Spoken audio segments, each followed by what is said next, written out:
Welcome to the most compelling hour of a row, ladies and gentlemen, boys and girls, moms and dads. Special edition of the Maker of Kings Radio is now live in studio, and I want to thank each and every one of you for joining us. And for those on Facebook Live, aloha to you too.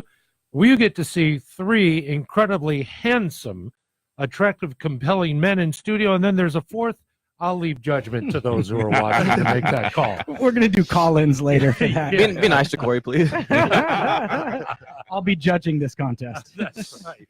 Love it. And MOK is on, and I'm delighted that we're here on a little bit of a different day, on Monday, but it's a great way to start the week, and I want to say aloha to everyone. Start on the end backs over here with our brother Drew. Aloha to you, my man. Aloha, Rick. It's good to see you. How was your week off?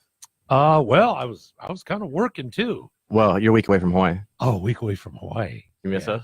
I did, actually. To be honest with you, this is one of the few times that I I've like traveled that. to the mainland, and I was eager to come home. Good. I was really We're eager to come have home. you. So it's good to see. Good Nice to to see see our you. fellas. Thank See you you, for buddy. that, Drew. Yeah. Brother Jim, aloha to you, my friend. Aloha, buddy. Nice seeing you. Good to see you too. And Corey Man, Cazares. we got to be here on a Monday. I just dropped everything. Let's go. Let's love do that. it. Especially you were interviewing some colorful people on your last week. You had some pretty interesting interviews over there from like 4 different locations.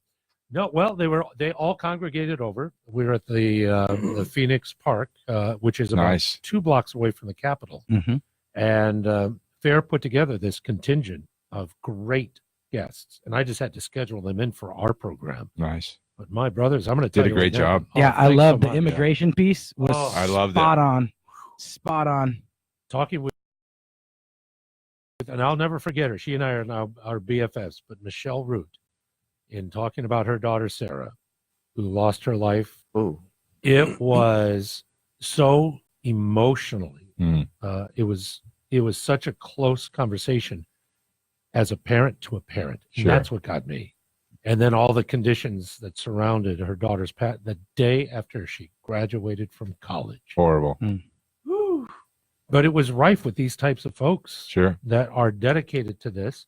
And I'm glad that we're able to be invited to go because we can bring those voices directly instead of just reading and having quotes. An informed electorate. Most important. Amen. And it was Amen. really, really cool to hear something that I think everybody can agree on the immigration, because it's such a Not everyone multifaceted. agrees. Yeah. there's But what they definitely- did is they separated immigration from criminal activity. Mhm. So people like to say, "Oh, if you're not pro-immigration," no, we're for immigration. I heard this so many times on your That's program. right. We're for immigration. Obviously, we're all immigrants. I'm for immigration, legal immigration. There's a criminal component that gets ignored in that whole thing, and I heard it reiterated and Yeah. reiterated and reiterated, and it landed for me, and I hope it landed for a lot of people too.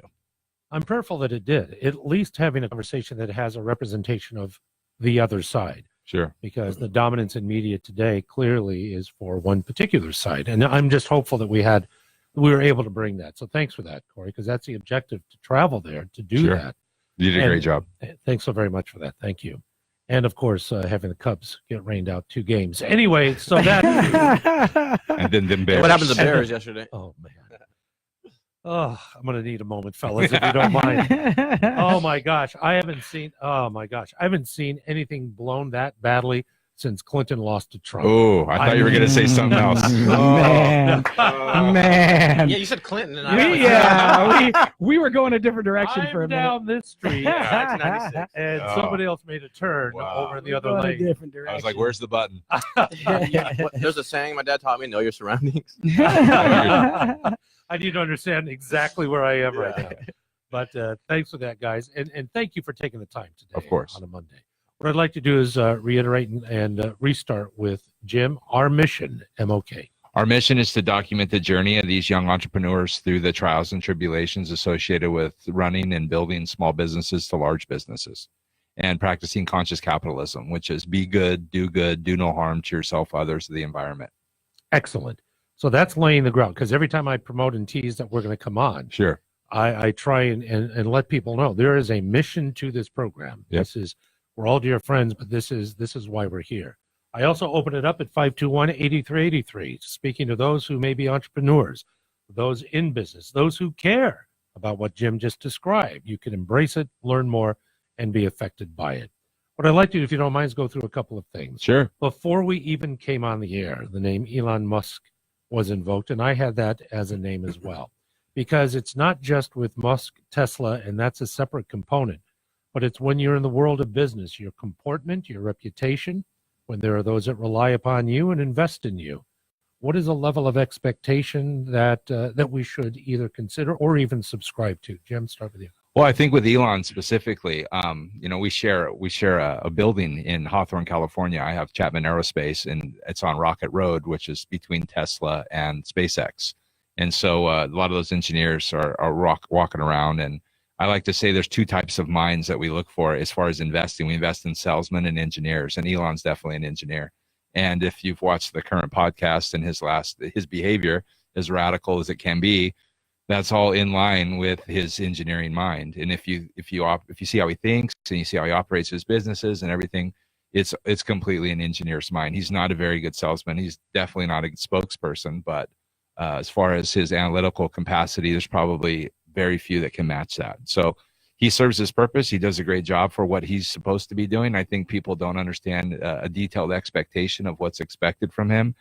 And as you see, a reactionary market in any publicly traded company is going to be driven. Money follows management.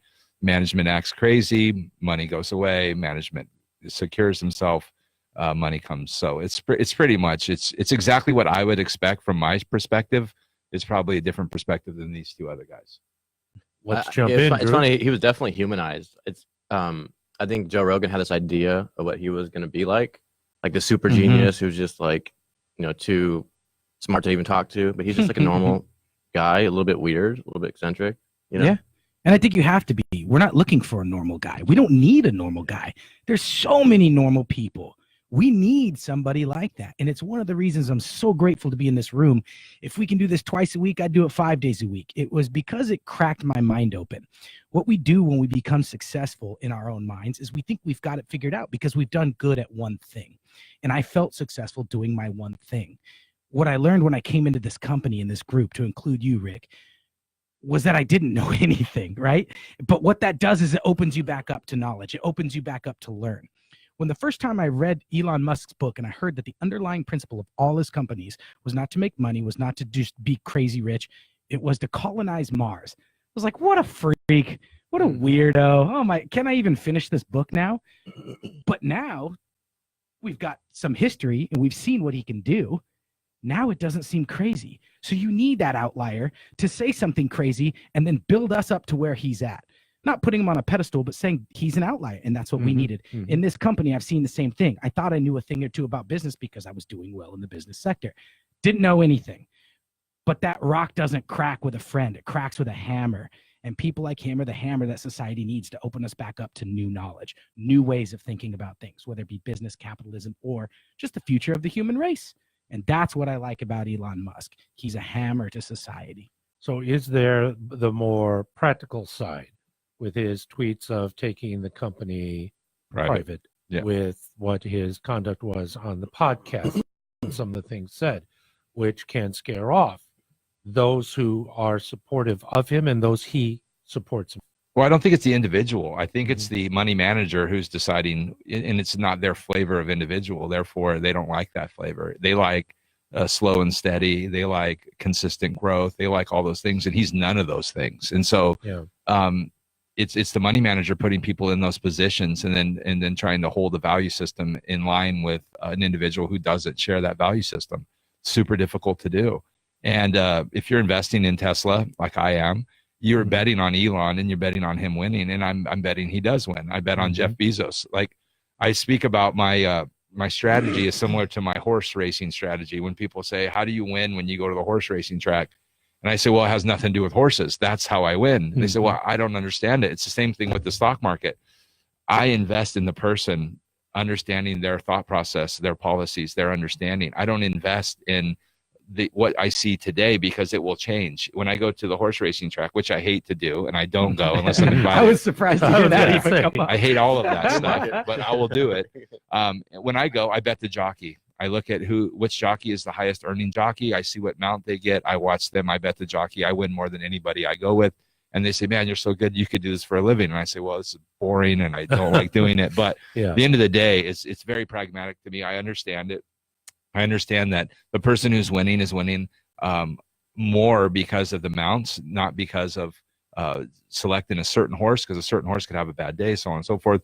But the jockeys know the mounts. The jockeys win disproportionately. If you bet the jockey, you'll win. So for every horse guy out there, there you go. There's your winning strategy. I love that. And it's similar to the stock strategy. I mean, if the goal is just to make as much money as you can, as fast as you can, that's not the best bet. So if you're looking for a long-term hold position and you're betting on a person that you believe is going to win, then you go with that. I mean, if you drink Coca-Cola, own Coca-Cola stock. If you drink Pepsi, own Pepsi stock. If you buy Chevron gas, whatever it is, you invest in the things that you support, and that's a good indicator of the type of individual. Tremendous. Well, Drew, I know that you're also involved with traditional business school experience right now. Has this type of conversation come up in your classes with those who embrace that more traditional view at business? And if so, what has been mentioned? And if not, do you think this could be a topic for you in your class? It has not come up yet, but tomorrow in class, hopefully I could be the one to try to probe it and see what I would love to the hear minds are of everybody else. Yeah.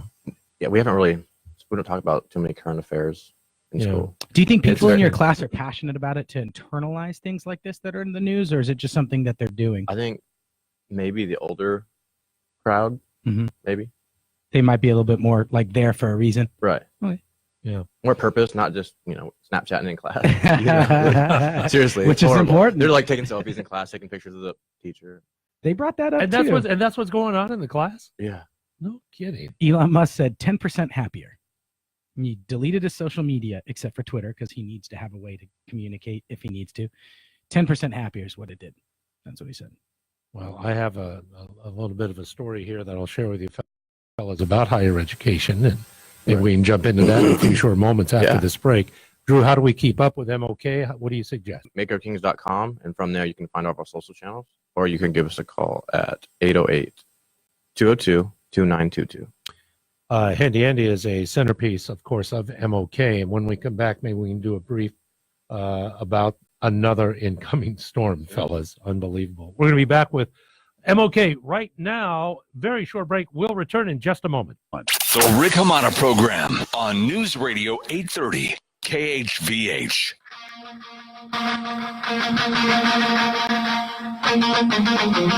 It's just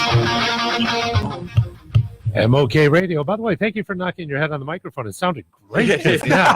Can you hear my Oh, Yeah, that on a was- full blast. Yeah, hear that my was nice. Yeah, that was nice. You were right on with Guns N' Roses. Just right on. If you can't hear my thoughts, I have to go. Listen, we're going to continue on with the conversation, but I want to, with only about 5 minutes before the bottom of the hour. Hurricane Lane a couple of weeks ago, an incredible amount of activity. Now we have another storm that's knocking on our door. Jim, preparedness and how MOK can help. Handy Andy Hawaii is our local handyman company, and Rescue One Restoration is our restoration mitigation water save your life company, and and that company. And so what we're doing is we're preparing just like we did for Lane, and we're staging people around, and we're prepared in the event that something comes up. You can reach out to us, and we provide sandbags, board ups, everything that's needed. And then after the effects, we're ready to help work in the community. Yeah, this storm a little bit different Direct hit. than Lane. Sure. Yeah. Is there anything that you've heard before coming in about Olivia? There's an update coming up at 11. Mhm. But you're right. The tracking is directly for all islands. Sure. Let's just hope that, wind is the main concern. Wind taking out power. That's our chief concern. Water, if it dumps, like if it stays, it's moving at 12 miles an hour. If it slows to 3, 4, 5 miles an hour, we're in trouble because it's going to hover. And then we got the flooding issues. So, Yeah. Where you're living right now here, like each of us, we know what the likelihood of a situation happening at our location, and take care of yourself first, take care of your kids and elderly second, and then go from there. Yeah. Drew, walk us through again the company's names, contacts, services provided, things people should know, not only during this period of time, but also beyond. Yeah, so Rescue One and Handy Andy. At Rescue One, we could be contacted at 808-745-1608. And what that we could do is sandbag your property. We can do board up and just prevent from wind damage. Mhm. And same with Handy Andy. So the two companies will work hand in hand. And Handy Andy can be reached at 808-285-3443.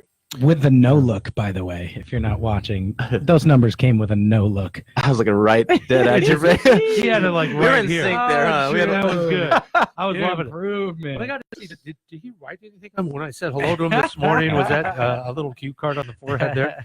No, but that's wonderful. And again, just a couple of minutes before, but these are two companies, Jim. Yep. Out of several Yep. that you have a presence with your team here in Mhm. Hawaii. Yeah. Would you want to know about the other companies Yes, as well? please, Well, we yeah. have Armor Home Warranty, which is Corey's chief responsibility, which is our home warranty product. We have Handy Andy Hawaii. We have a construction division and a service division, service and maintenance division, and then Rescue One Restoration. Those are the three companies. I have more companies, but I think we're just describing those, correct? Yeah. I could keep going. Yeah, for the home care. For I think I'm coming up on a year of Yeah. knowing Jim. And that's the ancestral. I'm starting to family. figure I kind of go, some things okay, out. well, as long as we're on topic, let's stay on topic. Well, if we're going to describe all the companies, that's why we have two shows this week. Yeah. So there we go. So we have. Bottom line though is this: be sure and be safe, be secure, be very responsible. This whole hurricane fatigue business Yeah. that I keep hearing about. Can you help dispel that before we take our break, gentlemen? Well, it's the calm before the storm. I mean, it's the perfect scenario, right? The first one came through with all the hoopla, all the pressure, and then we over prepared. I did as well. You saw I boarded at my house. Went through that whole thing, and then now this time coming around, everyone's like, hey, are we going to board up? I'm like, no. And I said that myself, and we have a company that does it. So I believe that most people are probably in line with my way of thinking, and I still have all of the stuff I bought for the last one. So I'm not planning on going out and buying anything else. Yeah. We just called the hurricane, and it said it wasn't really concerned about whether we believe in it or not. Oh, is that right? Yeah, it said it doesn't really care. Yeah, So well, the it's thing gonna- is, these people from here have never lived in places get smashed by hurricanes on a regular basis, right? I lived in Florida and North Carolina. Oh, but Okay, phew. so you know how many times we had to board up, drive to Atlanta to try to get out of the way, and then you go back and nothing happened because Yeah. you had to leave and you had to, Right. it's an inconvenience, but you still got to take necessary steps for safety, right? Well, speaking of which, Florence right now. Right. Yeah. And I just Exactly. got a message from my property manager in North Carolina saying that they're going to do roof inspections before the hurricane that's headed towards my home over there. Goodness gracious. So it could be good. My home here, my home there, Double whammy. You double never know whammy. what could Two happen. hurricanes. I mean, what? I love that. Hey, MOK, it is the most compelling hour of radio. It returns in just a moment. Stand by. You're on News Radio 830 KHVH. Oh, more Rick Hamada on News Radio 830 KHVH.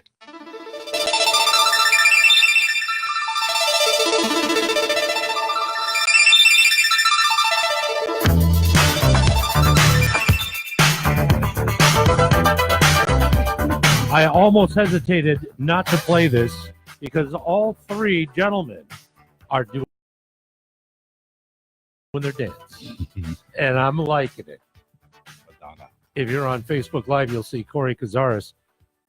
He does have a band around his leg taking dollar tips. So It I think is. we should. Yeah, and I just Yeah. got to roll up my pant twice, and you can put your money in there. Is that where you keep that? I thought that was a home van. We can't leave your home. it's actually my parole beacon. That's what I thought. The bracelet slipped. I love it. We're together with Maker of Kings Radio. Delighted that you're with us here. Give us a call, 521-8383. Our last part of the conversation, preparedness, of course, with the upcoming storm and the services under MOK's umbrella.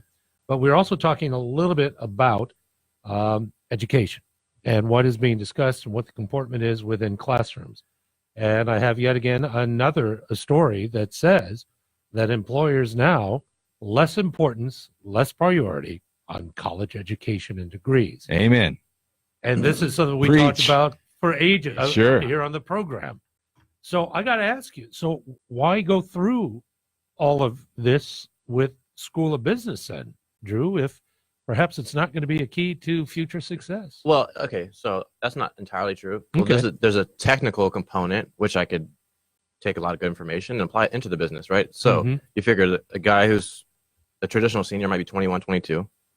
He's going to go out, get a job after, and he's going to forget all the information he's been taught. If I get a good piece of information, I have several different business entities that I can apply these things, and we can beta test it right then and there. And I can go back tomorrow and be like, "No, this is garbage," or I can be like, "Yo, Dad, this." Yeah. So it's just a different The application, different the experience for Yeah. me. Good stuff. And I have life experience and all the things, mature enough to actually learn, not worry about the grades. Like I'm not A, B, C. I'll be fine regardless, right? I want to take this information and be able to do something with it. From an employer standpoint, we had an opportunity to hire somebody. So the only time I bumped into this personally was looking at somebody. They said, yeah, I'm going to do this, but I am going to have a side job. I said, oh, cool. Why? He goes, well, you saw I have a degree and I've got a lot of student loans.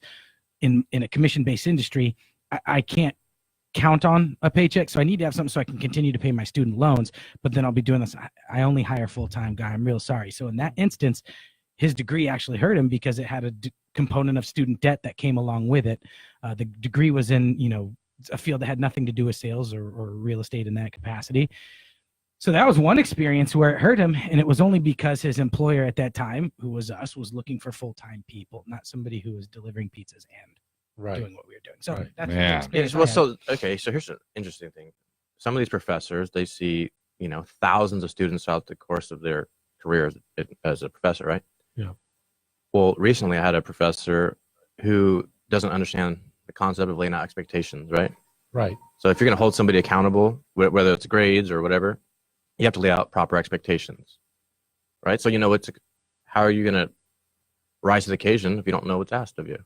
And then you punish them and give them bad grades and then lay out expectations after the fact. Well, what that tells me as a student is that you've never had an employee. Because how would you hold an employee accountable if you don't lay out proper expectations? It's exactly correct. I mean, that's the philosophy, though. It's the law of the school versus the law of the farm. The law of the school is short-term memory, cram, learn as much as you can, forget all that. You got new stuff to learn. The law of the farm is you can't plant your seed twice as deep, water it twice as much, fertilize it twice as much, jump up and down, scream and yell at it, and it's going to grow twice as big and produce twice as much produce. Doesn't happen.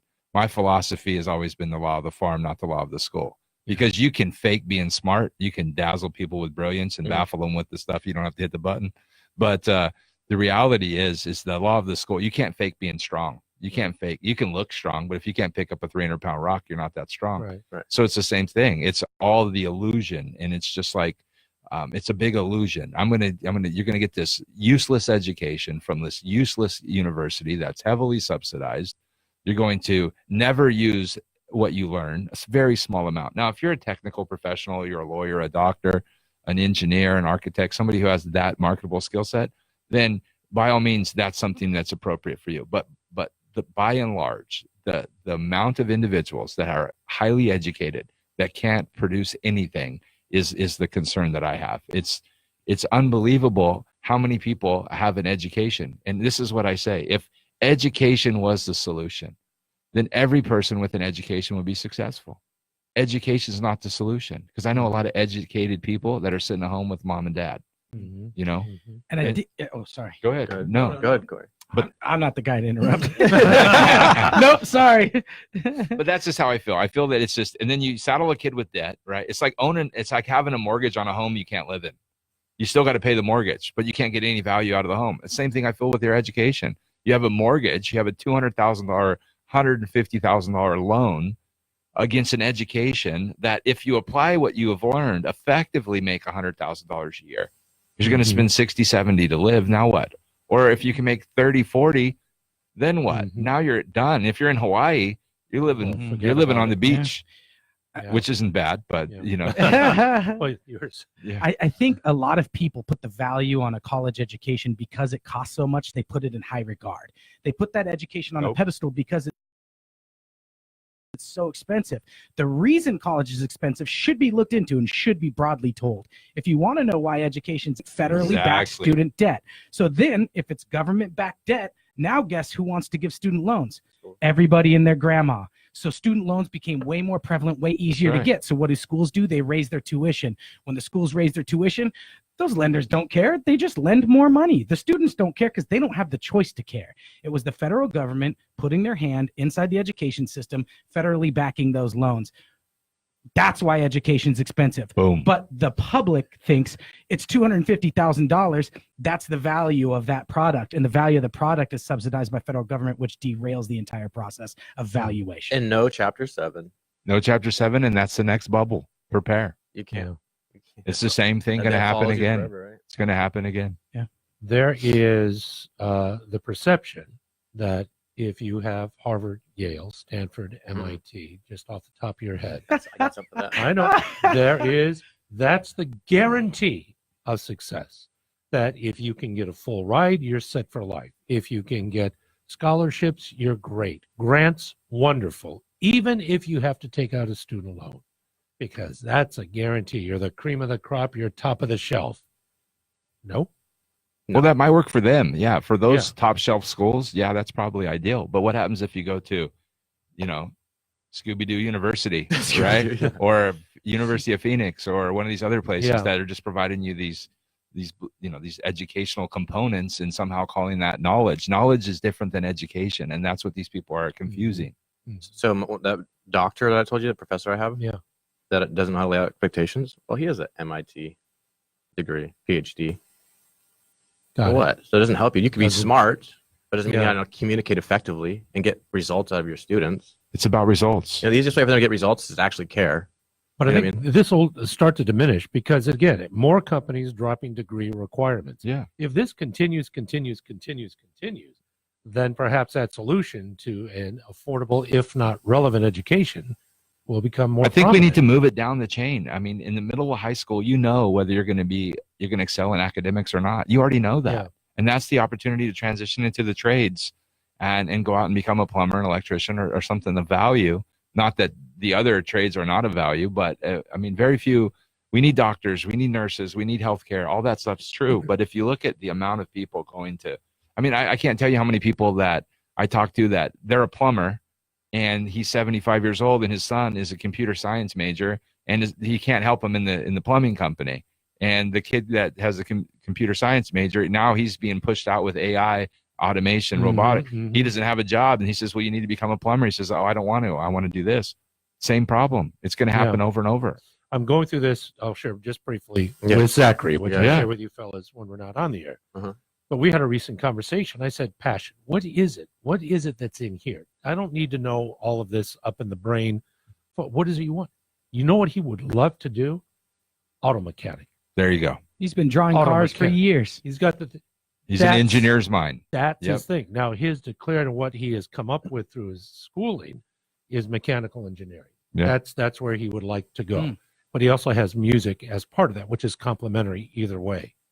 But his desire is, I want to work on cars. I want to build them. I want to fix them. I want to market them. Because Meekum Auto Auctions, that's our show. And so we go through and we watch all of this.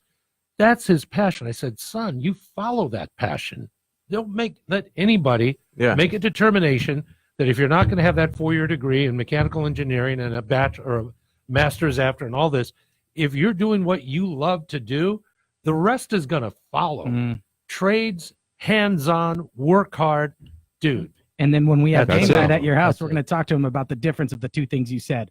Working on cars and designing cars. I was a mechanic for 12 years. We'll talk about the working on cars. We'll nudge him towards designing. And I'll talk to him about how to build a business to make money with those skill sets. And that's exactly what I mentioned to him. I said, listen, this is self-direction. This is something you will own. And he's already going through that process. This is where I'd like to have the shop. This is what I'd like to I already have a model for him. He does. I'm looking for somebody, the right person. I find him, it might be your son. Tell you what, we'll be over on Friday. Exactly. Spend some time. Let's do it. But anyway, I appreciate this part of the conversation. Sure. Because it affects so many people that are dialed in, either attending or having kids. Can I say one thing? Please, of course. I believe that most kids that are going to college, right, their parents are saying, you need to go to college. And the parents don't have a college education. And so what happens is the parents don't have a college education. So they go, oh, this must be nice, right? I need to have this. So I'm going to have my kids get this college education, right? It's still not going to solve the problem. That's what the problem is people value things they don't understand. They value, oh, this guy's got a college education. He must be smart. Wrong. Have you ever spent any time with a college graduate at all? You can't even talk to them until they're 45. They make no sense because they think they know everything and they haven't done anything because they've been spending the last 10 years in college. And before that, they spent 12 years in another institution, education. It's all education. It's the lack of knowledge. Yeah. It's just it's a library of useless knowledge. Wow. Love that. Listen, I'll tell you, I'm fired love up. That. I've This heard that is for years. just tremendous. You are dialed in together, and I'm glad you're with us here. Let's see. Let's take a call before the break. gentlemen, headphones, if you would, just to make sure you can hear. You're dialed in, Maker of Kings Radio, here on AMA 30 KHVH, and we head out to Jane here in town. Jane, we wish you aloha, good morning. Aloha and good morning. Just a quick comment.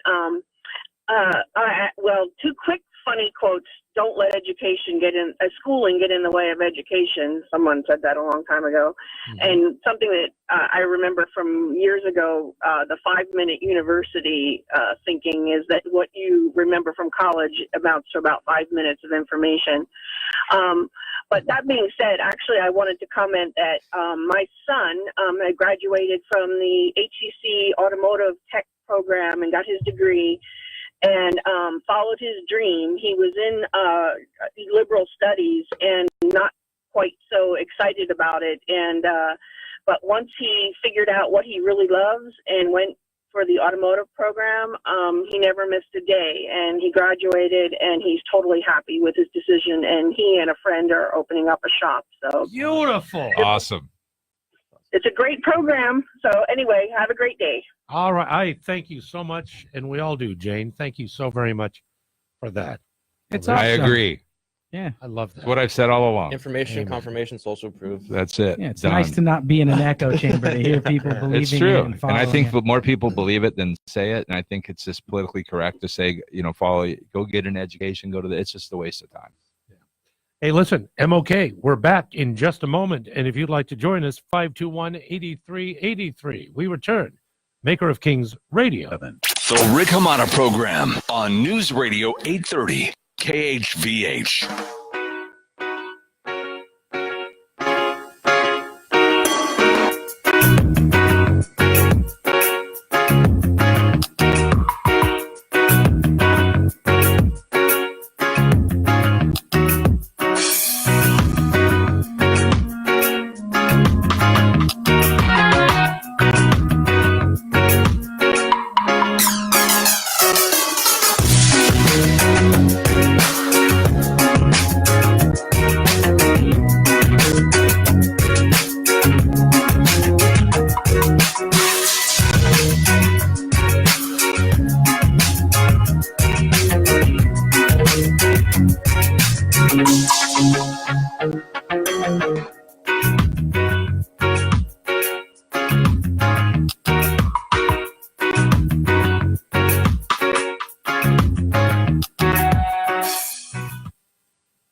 Maker of Kings Radio has returned triumphantly. Exactly. And one of these days, if the mics are on during the breaks, that could prove to be good. All right, we're dialed in together. We have a few minutes remaining. If you want to join us, 521-8383. Glad you're with us here. Other topicality aplenty that is on top. Would love to see what is on your mind too. All right, I want to go through something you mentioned before, Jim, if you don't mind. And you had mentioned earlier that small market cap businesses have the same issues and challenges. It doesn't matter which business you go to at a certain level, they're all going to have shared challenges. All business is show business. Yep. Would you mind breaking that down for us a little bit for those listening? Yeah. I mean, people think that these large businesses have some type of competitive advantage because they have a bigger bank account. But in fact, it's all the same thing. You're looking for the size and value for the areas of penetration. You're looking for client acquisition costs. And I think it comes down to who can pay more for their client acquisition than the next guy. So if your client acquisition costs are $50 and you can afford to pay $100, then that means you have a competitive advantage than your competition. If your competition can't, they can pay $25, then they're going to have less opportunity. So it's how do you put yourself in a situation where you can afford to pay more for a client acquisition, whether it be time or money. And what we look at is multiple penetration points and the ability to create a ladder of value that we can offer to the client. And when we're doing consulting for small businesses, it's typically the same thing. They're looking for the same thing. They're looking for how to get their clients and what the lifetime value of a client is. And then the second thing is how to manage cash flow. They don't know what their burn rate is. They don't know what their operating costs are. And so those are illusions. Like this guy, don't know their personal budgets. They don't know how to operate their life with the budget. And so they just willy-nilly wing it. And when you wing it, you inherently run into cash flow problems because you end up holding a longer receivable. you pay in your payables too early, you don't manage your cash flow properly, and then it leads to the same problem. It happens in every business I look at. Same problems. Yep. Cash flow is king. Yeah, absolutely. There you go. Now what you said about extending out your payables as far as you can and your receivables as early as possible. Cash discounts, deposits. There's a lot of ways to fix a lot of those little problems, and and eventually we'll get callers with those types of problems, but most people don't want to expose their weaknesses on the radio. Understand. And so that's kind of what we're here to do, Yeah. is to draw those out and to discuss those and talk about those, talk about some of the situations that we've had and what we've done to fix it. And we've had every one of those problems. When we first built this business, we acquired a company. And when you do an acquisition, they have their systems and processes, management style. And we institute our systems and processes and management style. And in doing that, we fix a lot of the problems that they have fundamentally. And once those are fixed, then it shores up, lays the foundation so we can start to develop the growth and start to build on top of that. And just right now for our listeners, if you're listening and you're at your shop or whatever you're doing, we started out this conversation talking about Nike. We're not talking about Nike. That's what introduced the conversation. We're actually talking about you. So if you're listening right now and you're wondering how this applies to you, it's all the same. If you're Nike, or if you're at your haircut salon, or if you're at your, it's all the same. It's all the same. Business is a religion. 100%. Love that. I noticed you were nodding a lot when Brother Jim gave the Corey invocation there. I fall into the last category, guys who don't want to expose their business weakness. So for all of you who saw him looking straight, his ears were looking at me. I saw it. He was talking to me, and it's absolutely true. But I'm not here to teach. I'm here to learn. And then I've got that down. I'll be teaching as well. But it all comes back to what I talked about earlier. It's being open to new knowledge, and all this is new knowledge. Love that. We're gonna go ahead. Okay, Joe. being vulnerable in that sense doesn't make you weak. What makes you weak is not being honest, and transparent. Yep. So Let's go to our lines, and we're gonna head out to Teresa, who is on the road. Teresa, you're on MOK Radio, and good morning to you. Aloha, good morning. I just wanted to make a comment about the discussion about a college diploma, and wanted to share that I really feel that we're very fortunate in the state of Hawaii in that a lot of our trade programs, our vocational programs, are actually at the community colleges. And we need to really change the conversation with our high school students and families to share with them that when they go in the trades, they will be enrolling in college. And many students are very pleasantly surprised to find out, I'm going to be a diesel mechanic. I go in college, miss. Yeah, you're going to go to HCC, you're going to enroll in there, and yeah, you're going to go to college. It's going to be a certificate, might not be a diploma or a 4-year or a doctorate or anything like that, but they're still going to go to college. And I've seen a lot of families and students' faces light up and realize that they're part of this national conversation that just really is saying that students need to go on to some kind of post-high education or training. And so if we can educate our students and families with that, we shouldn't so flippantly just say that a college degree is worthless. I don't believe there's any flippancy. I think it's just a difference of analysis and priority. But Jim, want to respond? Well, I never said it was worthless. My point is that I think that higher education is definitely needed. But I think that when you saddle somebody with college debt that's associated with this degree and this expectation that they're going to make a tremendous amount of money with this degree, it's not going to happen. I'm the biggest fan. We built a trade school, so I completely agree with the caller.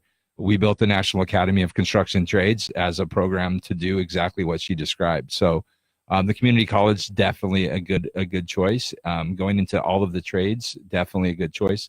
I'm 100% supportive of trade development and trade schools. My concern is even vocational schools. I love those. What my main concern is to getting a 4-year education at a university where you have to spend a tremendous amount of resources in order to accomplish that and get out and not be able to apply that and make a decent living. That's my main concern. And I see that more often than I see an individual going to a trade school, vocational school. I'm the biggest supporter of those. And I think we're actually talking about the same thing with the caller. And I think what she's hinting at is the pride aspect of it, because you said, somebody gets excited because they get to say they're going to college, which is a point of pride. It brings pride to them and it gives them a purpose. And I think that you have a very good point there. It gets those people through what we call the pause, right? They get out of high school and then there's this pause before they figure out what they want to do. And that vocational school fills that pause and gives them a mission and a purpose that will actually give them gainful employment afterwards. So I think we're actually talking about the same thing, and I appreciate the call. I think the more we connect our Hawaii students with gainful employment in the future in those programs, we're going to see a lot of success all around. Thank you so much. We thank you, Teresa. We hope that you will join us again, and tell your friends, tell your neighbors. Well, I can't thank all of you enough. What a invigorating program. Again. We're going to get together our regular time on Wednesday. If you wouldn't mind, I'd like to do a couple of things perhaps in preparation. Let's get a status on our two young, fine gentlemen in our studio from beginning to where we are now, because as you said in our mission, this is what we're tracking and what we're doing. And the other part too, veterans. And we can have our conversation about how MOK is directly connected with the advocacy and help of veterans. Of course. All right, that sounds great. We have just a few seconds remaining. I want to thank Drew, I want to thank Jim, I want to thank Corey. Go to makerofkings.com. You'll be able to learn more. And we'll see you on Wednesday morning, fellas. Aloha. Thanks for Aloha.